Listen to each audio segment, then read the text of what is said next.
Welcome to Real Recap, where we break down the latest and greatest movies. If you're looking for quick recaps, reviews, and commentary on the films you love, you've come to the right place. From action-packed blockbusters to heartfelt indie dramas, we cover it all. So sit back, relax, and join us as we dive into the world of cinema. In the near future, Earth has been totally destroyed by nuclear wars and it is almost impossible to live on it. For this reason, a group of colonists is sent to the moon to establish a base for future colonies. Unfortunately, the colonization is a failure, so instead they open mines to get as many resources from the moon as possible. Miners have to work for 20 years, then they are allowed to fly to a planet called Omega, where humanity is currently thriving. The trip takes 75 years, so travelers must be put in cryosleep. 50 years pass since humanity reaches the moon, giving rise to the birth of many children, who are bored of living inside the mines while stuck in a routine. It is now 2257, and there are many rumors going around about a strange object that collided with the moon and left a crater, but nobody is allowed to go near it. One day, a group of kids is approaching the hangar to try to steal a rover to escape from the mines. Whenever they see an adult pass by, they hide behind furniture, but then they quickly come out to keep on arguing about how to proceed. Dylan touches something in the rover to activate it, but instead, he accidentally sets off an alarm.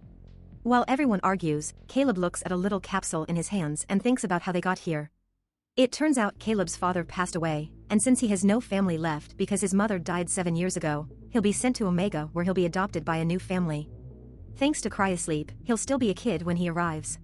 Caleb doesn't want to leave because all of his friends are here, but his complaints are ignored and he's informed that he'll be leaving in 3 days after an incoming meteor shower is over. This makes Caleb remember the time his father Michael would teach him not to be scared of the very high ladders around the base.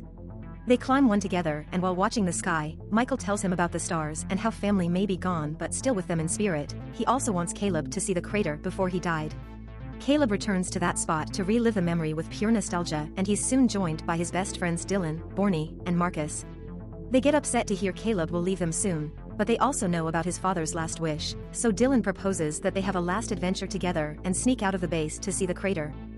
First, they steal a bunch of useful tools for the trip, and while they're going through their findings, Caleb is visited by an officer that brings him the little capsule with Michael's ashes. During lunch, the boys realize that to leave they'll need base passcodes. Dylan decides to approach Addison, a girl with no friends because she just moved from Earth and everyone thinks she's weird. Her father is on the science team, meaning she has access to the codes. His approach is rather awkward and a suspicious Addison goes away, so Dylan goes after her and confesses his real intentions. Addison wants adventure too and is envious of the boys' friendship, so she accepts to get them the codes as long as she can come along too. Back to the present, Caleb pulls out a wire from the rover and makes the alarm stop just before lockdown is announced. Now the kids are able to get into the vehicle and Dylan takes over the wheel because he is the only one that knows how to drive it. Caleb punches in the code Addison got them while she decorates the panel with a little bobblehead astronaut, saying it's a tradition from Earth. Caleb thinks about his father's last words as the group crosses a long corridor and finally reaches the outside, where they get to see the moon landscape for the first time. After taking a moment to admire the view and for Marcus to take his heart medicine, they advance down the road and soon encounter a giant structure, which looks beautiful even if it is abandoned. Caleb explains that Michael told him about this. It's a remaining structure from the time humans tried to colonize the moon and failed. After Omega was found, humanity completely forgot about the moon and became this very depressing place. Addison doesn't see the big deal since it's only 20 years and then you get to leave, but she's the daughter of a higher-up and doesn't know the truth of the situation. Any little mistake they make, like arriving later or getting sick, would add more time to their contract, and if someone dies before finishing their 20 years, their next of kin must do their remaining years together with their own. It's all a trap to keep the families working here forever. Addison apologizes for her rudeness and makes it better by sharing stories about Earth, telling the guys about things like trees, the blue sky, and the ocean. After driving for a while, they stop the rover and put on suits to go for a walk. Since Addison comes from a better position, she has a better suit and the boys are shocked at how pretty she looks. They get out of the vehicle and immediately begin fooling around with the gravity, enjoying the way they can jump extra high. They also see Earth for the first time, and they're surprised by how blue it looks. Seeing Earth inspires Addison to teach the boys about baseball. They use stones and sticks to replace regular equipment, but when the rock is hit, it flies away too far because of gravity. The boys don't understand the concept of running through the bases, and a disappointed Addison decides to have a moment alone. Feeling nostalgic about her old home, she reaches up as if she could hold Earth in her hand, almost in tears. Suddenly she hears a noise and turns around to discover the boys are using an oxygen tank to fly, making sure they are tied to the rover with a cable while the combination of gravity and tank expulsion pushes them up. Addison thinks this is a dangerous idea that wastes oxygen, but Dylan convinces her to join by implying she's a coward. Soon everyone is playing together, taking turns to see who can go higher. For a few minutes it's all good and fun, but when Borny's turn comes again, his cable breaks and he starts to float around without control. The kids rush to grab more oxygen tanks and use them to go as well, intending to help their friend. They can't really control the trajectory, so there's a lot of funky floating before they start bumping into each other. This crashing allows them to hold on to each other and put together enough weight to fall back to the ground.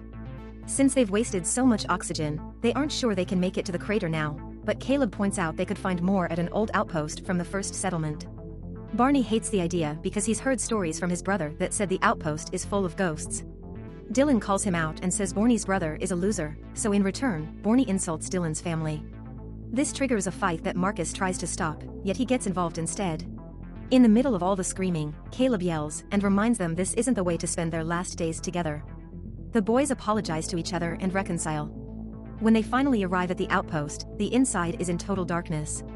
As the group makes their way through a corridor, they suddenly see some human shapes and scream in fear, but when they turn on the lights they realize it's only a bunch of mannequins. Addison notices this isn't an outpost, it's a house that was supposed to serve as a sample of what they would build for the colonization of the moon.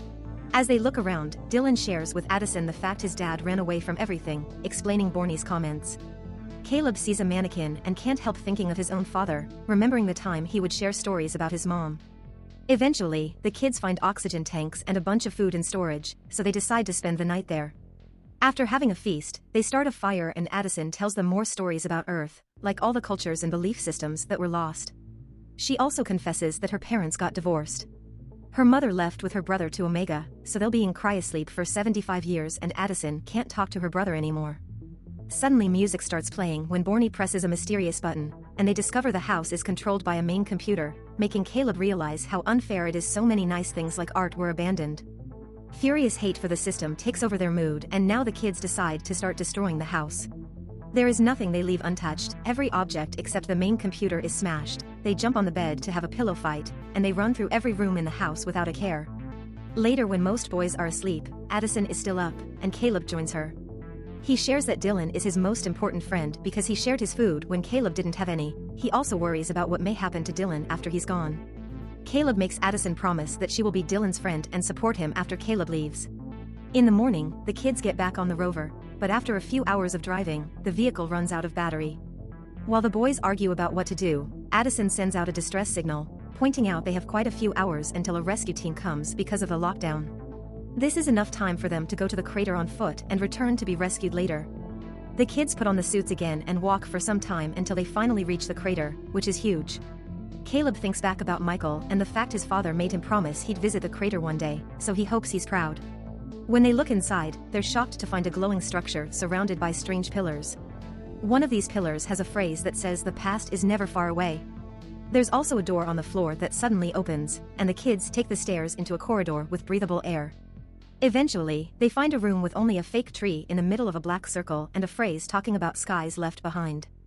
Addison recognizes this type of room and starts pressing on the walls like crazy until a panel opens up, revealing a button. When she pushes it, a white light encases the room and they are suddenly transported to Earth, where the boys get to see for the first time in their lives what nature is like and how blue the sky is. Walking around and touching things reveals is only a hologram, but they still find it to be an outstanding experience. Suddenly Caleb finds a star on the floor and the hologram ends as he removes the panel, under which he finds his mother's ashes and a photograph of his parents together. Finally understanding what Michael wanted, Caleb takes the picture for himself and leaves Michael's ashes together with his wife's. Caleb is really upset now because he still doesn't want to leave the moon since this is his true home. However, Dylan points out that everyone's dream is to leave this garbage hole and have a good life in Omega, so Caleb shouldn't waste it. His father would definitely not have wanted him to. Suddenly Marcus falls because he's feeling sick. It turns out that being outside decreases his blood pressure. The group helps him leave the building so they can go fetch his medicine, but when they make it outside, they discover the meteor shower has finally started. Barney is terrified, but Caleb gives him a pep talk and soon everyone is running under the shower, carrying Marcus and dodging meteors as they fall around them. The boys are very fast and manage to reach the rover in minutes, but a meteor falls too close to Addison and makes her fall, so now she has to hide behind a rock. When the boys realize she's missing, Borny stays behind to give Marcus his medicine at the Rover while Caleb and Dylan go back to rescue Addison. When they reach her, a meteorite hits Dylan and knocks him out. Luckily the suits come with a repair gun and they seal the cracks on Dylan's helmet before they begin running again. The meteors fall too close to them and Caleb falls while carrying Dylan, but Addison helps him up and they reach the Rover safely. Unfortunately, they discover the window was broken by a meteor too, and now they have to depend on the little oxygen they have left in their suits. They doubt anyone will come because of the meteor shower, so the kids fall asleep waiting for the oxygen to run out, which means they'll at least die together. A few minutes later, Dylan wakes up and he and Caleb make peace with the fact Caleb is leaving before the lack of air knocks him out. As he closes his eyes, he swears he can hear the sound of people approaching. Sometime later, Caleb wakes up and is devastated to discover he's already been sent to Omega without the chance to say goodbye to his friends. In his bag, he finds the picture of his parents and Addison's bobblehead. A nurse also brings him a digital player, because, during the past 75 years, his friends have been sending him messages. Caleb hears them all learn about their lives. Marcus started a baseball team, and Addison started a strike to improve the contracts for the miners. Their efforts were successful and Borny became the lead administrator. Dylan and Addison eventually got married, had kids, and even grandchildren too. Caleb is both sad and happy to hear their friends' voices changing as they grew up without him. He starts a new life on Omega, where a foster family quickly adopts him and offers him a good life. It takes Caleb a while to adapt and make new friends, but once he's learned to move on, he goes looking for Addison's brother. Once he finds him, he gives him the bobblehead and shares the messages, telling him all about the adventure they had together on the moon that day. Thanks for watching. If you enjoyed the content, please don't forget to hit the like button and subscribe for more.